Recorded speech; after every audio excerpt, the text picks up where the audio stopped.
โอกาสในการทำคุณงามความดีแบบนี้อุ๋งอิงไม่ปล่อยผ่านอุ๋งอิงไปเฮ็ดหยังนั้นก่อนอื่นขอกล่าวคำว่าสวัสดีครับผม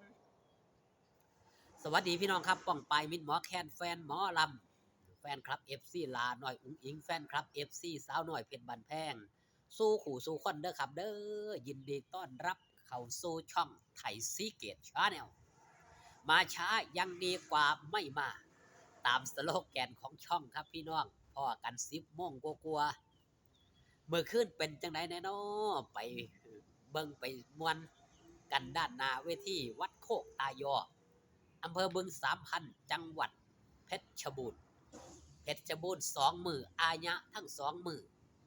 สำหรับสาวน้อยเพชรบ้านแพงมือแรกนี่ครับสาวน้อยเพชรบ้านแพงเล่นอยู่ที่ลานเกษตรบ่วังเลนเกษตรแฟร์ตำบลพุแคอำเภอเฉลิมพระเกียรติจังหวัดสระบุรีพี่น้องอยู่ไกลก็อย่าลืมไปให้กำลังแรงเชียร์แรงใจเด้อครับเด้อหันมาเว้าฮอดจอดถึงครับเรื่องราวของหลานน้อยอุ๋งอิงโอกาสดีๆแบบนี้ไม่ปล่อยผ่านมื้อวานผู้ใดได้เบิ่งคลิปทางช่องเสียนนท์เบิ่งคลิปทางช่องหลักช่องใหญ่เฮาเสียหลานน้อยอุ๋งอิงไปไสครับไปร้องเพลงไปสนับสนุนทุนการศึกษาให้กับน้องๆครับเป็นภาพนี้ครับพี่น้องภาพกสิบ่ชัดบ่แช่งนะครับเด้อพอผมมาอัดคลิปอยู่กลางแจ้งเนาะถือว่าโอกาสแบบนี้ครับหลาหน่อยอุ๋งอิงบ่เคยปล่อยผ่านไปหาได้ยากกับศิลปินที่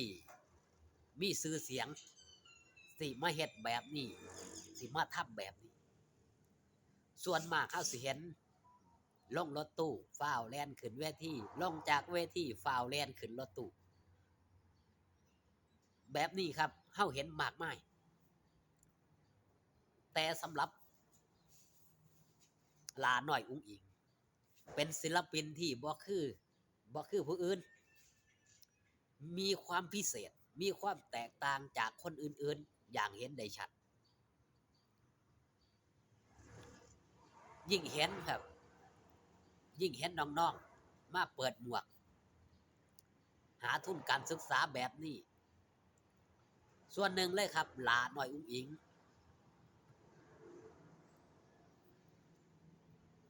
บ่บ่ปล่อยผ่านเพราะหยังเพราะ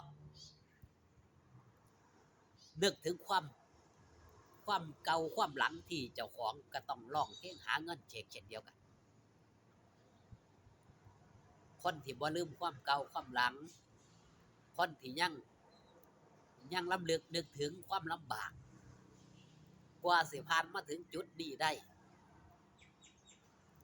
น้องๆเหล่านี้ครับก็เป็นกำลังของ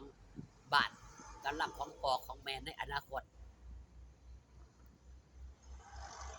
สิ่งเหล่านี้ครับเฮาเห็นหลายครั้งหลายคราที่หลาน้อยอุ๋งอิงบ่ได้ปล่อยผ่านพอแต่เห็นปั๊บฟ้าวหยังครับฟ้าวหยิบเอาเงินไปใส่ตู้ให้เมื่อมีโอกาสก็ไปแจมไปห้องเพลงซอยเว้าง่ายๆครับ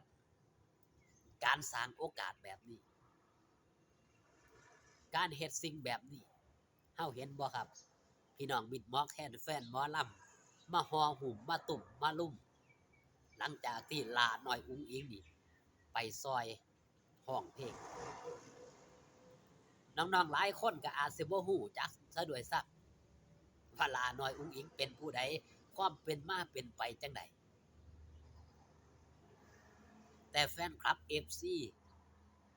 ที่ได้เบิ่งได้แย่งหลาน้อยอุ๋งอิงมาโดยตลอดนี่สิฮู้สิ่งที่หลาน้อยอุ๋งอิงเฮ็ดนี่ล่ะแฟนคลับ FC จังว่าหลายผู้หลายคนต่างว่ารักคนไม่ผิดสนับสนุนคนบ่ผิด บ่ผิดที่สนับสนุนคนนี้บ่ผิดหวังตั้งแต่ต้นจนมาถึงบัดนี้ตลอดระยะเวลาเกือบ3 ปีที่ได้เบิ่งได้แย่งหลาน้อยอุ๋งอิง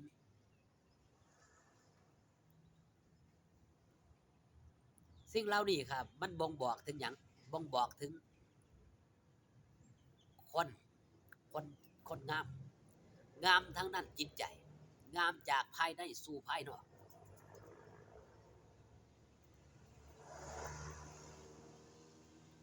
หลายคนงามแต่ภายนอกแต่ภายในบ่งามนั่นคือคนหยังครับสร้างภาพแต่หลาน้อยอุ๋งอิง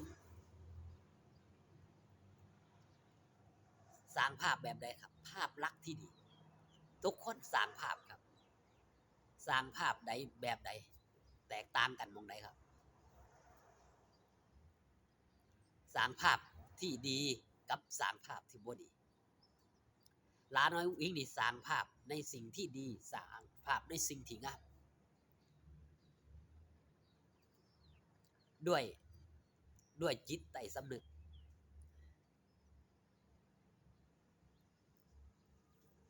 และมีความพิเศษในตนในโตนั่นคือแฟนคลับ FC เป็นหยังจังต้องมาบ่นกับหลาน้อยอุ๋งอิงนี่คือความพิเศษของหลาน้อยอุ๋งอิงที่แตกต่างจากศิลปินอื่นๆอย่างเห็นได้ชัดการกระทำของหลาน้อยอุ๋งอิงนี่ล่ะเฮาเห็นว่าเฮาบ่เคยเห็นศิลปินคนอื่นๆเฮ็ดแบบนี้หลายส่วนมากเฮาสิเห็นศิลปินที่เพิ่นเด่นที่เพิ่นดังเพิ่นไปไสครับมาถึงงานรอคิวรอขึ้นเวทีแล้วก็ลงจากเวทีแค่นั้น